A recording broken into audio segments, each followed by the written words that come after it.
Hello, my name is Dr. Ryan Ramphel, and I'm an assistant professor in the Department of Epidemiology, Human Genetics, and Environmental Science at the UT Health Science Center at Houston School of Public Health.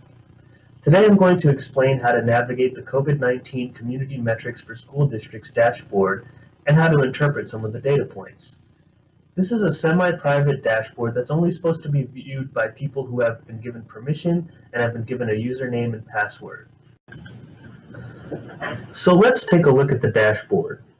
On the left is a bar chart that shows COVID-19 incidents by school district for the 21 school districts in and around Harris County.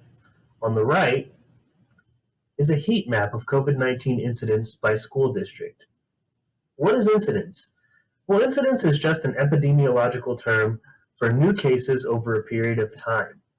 Just like some maps you might have seen display new cases over the last 7 days at the county level or at the zip code level, this dashboard displays them at the school district level. Because the area that encompasses each school district has a different underlying population, however, we have to population adjust the new cases in order to compare them across school districts. So we display COVID-19 cases per 100,000 people, which is like saying if all the school districts had 100,000 people living within their boundaries, this is what COVID-19 incidents would look like for this time period. On the bottom left corner, you can see a legend that color codes incidents per 100,000 people using the stoplight gradient, where less than 1 case per 100,000 people means the risk of infection is low. 1 to 10 new cases per 100,000 people mean the risk of infection is moderate. 10 to 25 new cases per 100,000 people mean the risk of infection is elevated, and greater than 25 new cases per 100,000 people means the risk of infection is very elevated. As you can see, most of the school districts are in the moderate and elevated categories on this map. But by the time you see this dashboard, I will have updated the data and it might look different. You can also see the data sources and the date range at the bottom left corner of the page. As you can see, we received COVID-19 case data from Harris County Public Health and the Houston Health Department. While we receive new data each week, we generally display data from a few weeks prior to accommodate for delays in reporting. This data is more accurate than newly received data. If we displayed data each week as we got it, it would always paint a rosier picture of the situation than reality, because the next time we receive data, there's always going to be a plethora of backdated cases that just took a while to be reported to the city of Houston and Harris County. So it's just better to show data from a few weeks prior. Plus, from an epidemiological standpoint, it's more important to understand the trends than it is to understand what's going on at any given moment in time in a specific geographical area. Now let's take a look at some of the dashboard's functionality.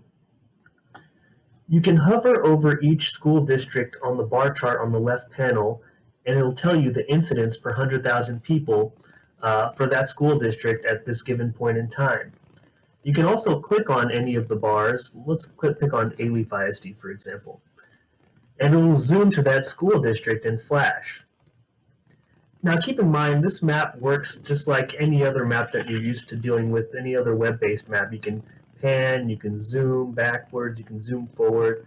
You can also click on a feature. So let's click on Alief ISD, for example.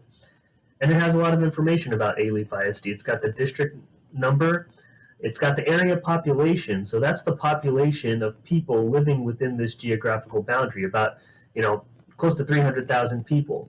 It also tells you incidents per 100,000 people and incidents change from the last 2-week period. Finally, there's some other data points that I'll go into detail on later. Rate of transmission, also known as RFT, TPR, which is test positivity rate, and TPR change. Let me bring your attention to some of the features in the right corner. So one feature that's pretty interesting is you can type in an address or place and it'll zoom on the map to that location. So let's look up an address that I happen to know, Houston, Texas, and it'll zoom to the location of that particular residence in case you're interested in seeing an address in relation to this heat map.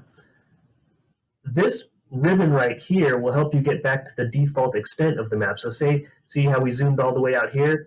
This will take you back to the original view of the map.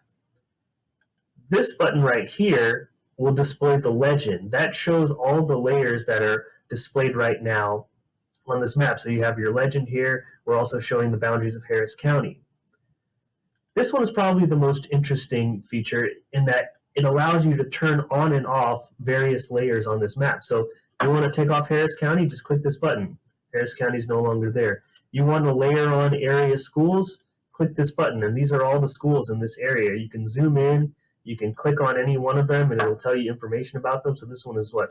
Harmony School of Fine Arts and Technology, those kinds of things. You can turn that off.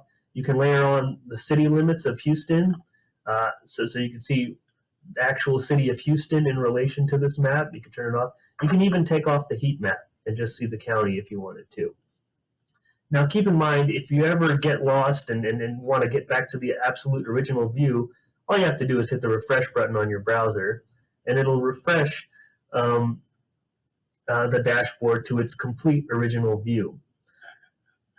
The final tool they have in this toolbar here is the ability to change the base map. So this is the base map, the underlying map. If you wanted to, for example, change it to an aerial image and zoom in, stuff like that, it gives you that ability as well.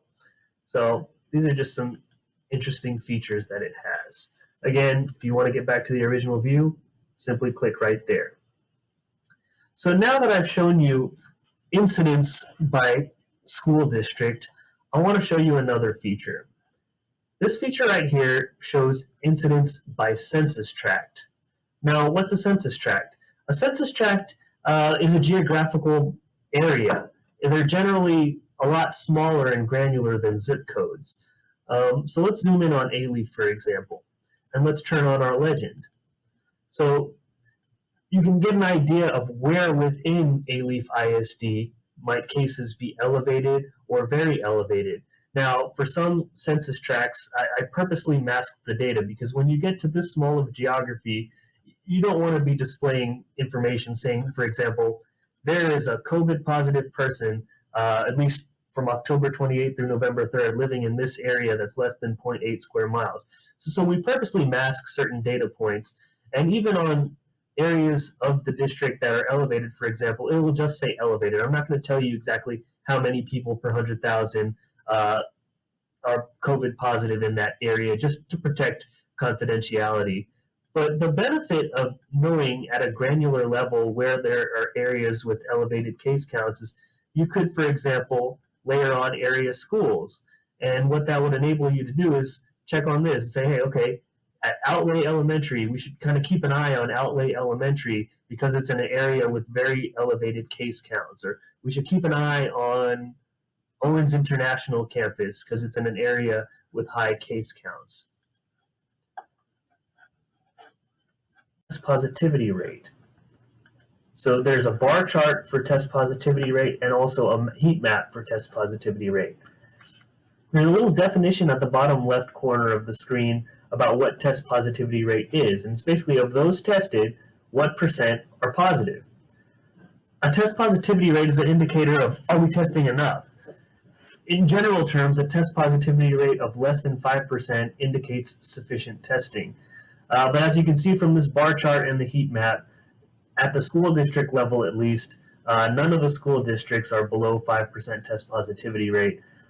Most of the school districts are in the 5 to 10% category, and there are actually quite a few of them in the elevated category. Just like the other map, you can pick a school district, click on it, and it'll zoom to that specific school district. And you can click on it and see a lot of the same information you saw before. But this basically has a test positivity rate of 12.71, meaning basically 12.71% of the people tested positive. And that's actually a decrease from the last 2-week period. So that one decreased. That's an interesting thing to note. You can, pan, zoom, look at any other school district you want to look at and see similar information there.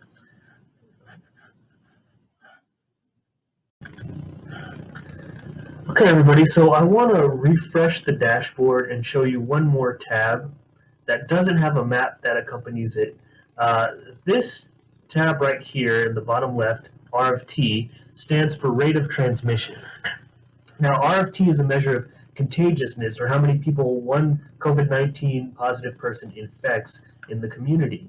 It's a difficult measure to calculate, and so for certain districts, small districts mainly like Channelview and Crosby and Huffman and Waller, we don't have enough data to even calculate rate of transmission. But for the districts we do have enough data to calculate R of T, an R of T greater than 1 indicates that the epidemic is increasing in that geographical area, and an R of T less than 1 indicates that it's declining. And as you can see, for most of the school districts, it appears to be increasing. We calculate R of T using Harris County public health data and City of Houston case data, and we use a 2-week interval in this case, from October 19th through November 2nd. And like I said, some school districts we couldn't calculate. There's not an accompanying map for R of T because there's just so many districts that don't have enough data to calculate it, but it is a good measure that you'll hear a lot when talking about this pandemic. So with that, I'm going to refresh the dashboard, bring it back to its original view, and just mention that if there are ever any questions about this dashboard or some of the data that is displayed, I'm an easy guy to get a hold of. You can get my information from the School of Public Health's website. A lot of this data takes really a lot of man hours to clean and to massage and then to display in this manner. But we do hope to update this dashboard every week so that you should be able to log in and see updated data. And once you get familiar with navigating it, which I can help as well, anyone needs any assistance in navigating the dashboard as well. But anyway, I hope that it can be used as a tool to potentially help understand how we could potentially maybe curb some of this epidemic. Thank you.